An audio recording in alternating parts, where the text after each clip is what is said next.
One of the most recognizable Jewish items is matzah. I mean, what's more Jewish than matzah?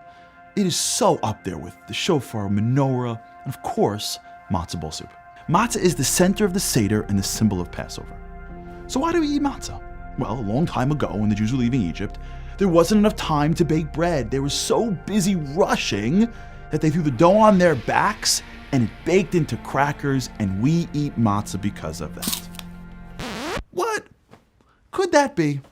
God shows up in Egypt and proves 10 of the coolest plagues ever: blood, frogs, lice, locusts, darkness. By the time the Jews were ready to leave, he turned the entire country upside down. And all of that, and he couldn't arrange for the day in which we leave, late checkout. I mean, maybe giving us like an hour heads up that, by the way, at noon, shuttles are leaving for the promised land. We have to run out like fugitives. Why couldn't we leave like normal people? And yet, this technical difficulty of not having enough time to bake bread, this is the symbol of exodus, of freedom, of independence. Judaism is not a commemorative religion. We don't do things because we did them a long time ago. It's dynamic, it's relevant. If we have a custom, we're not reliving history. We're using history as a window into something much deeper to better our lives today. Egypt is both a historical place and an everyday reality. In Hebrew, the name is Mitzrayim, which has the word Matzah, which means constraints. We all have constraints, aspects of our lives that are lacking, areas in which we feel unable to grow and change for the better, relationships that are strained, talents unfulfilled, frustrations, disappointments, and failures that we see in ourselves and others. And we're all looking for certain freedom from these constraints, for a path out of that Mitzrayim, that personal Egypt, towards the promised land. Many times, the opportunities that we're looking for, the ones that can change our lives, present themselves right before our eyes. There's a moment that requires us to step up at work, at home, in faith, or in our community. We see it, and we know that it'll bring us a little bit closer to greatness. But there's a catch.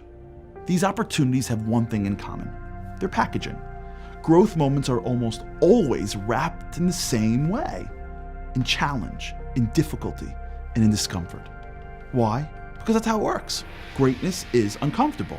If it were easy, it wouldn't be great. And when those moments present themselves, we're stuck. We know we should do it, but we don't want to. We should make the call, right? We should be healthier. We should learn more. We should be more patient and kind and generous and tolerant, but it's too hard, and we're so tired. So we come up with a brilliant response. Later. I'll do it later. No, I want to, and I'm going to, but it's the end of the day. It's almost the weekend. I should do it after the holidays, when the kids are out of the house. When I make partner, after I retire. It's a great move, right? No work and no guilt. Later is the first step to never. Matzah doesn't just commemorate how we left Egypt 2,000 years ago. It's the symbol of how to get out of Egypt every day of our lives. God deliberately rushed the Jews out to teach us that freedom doesn't wait until it's more convenient. It happens now. Greatness stems from alacrity. You run to opportunities, you don't walk, and you definitely don't stroll. See, that's the difference between matzah and chametz, which is bread. Chametz is later, and matzah is now. And maybe that's why those are the symbols of Passover, the holiday of freedom.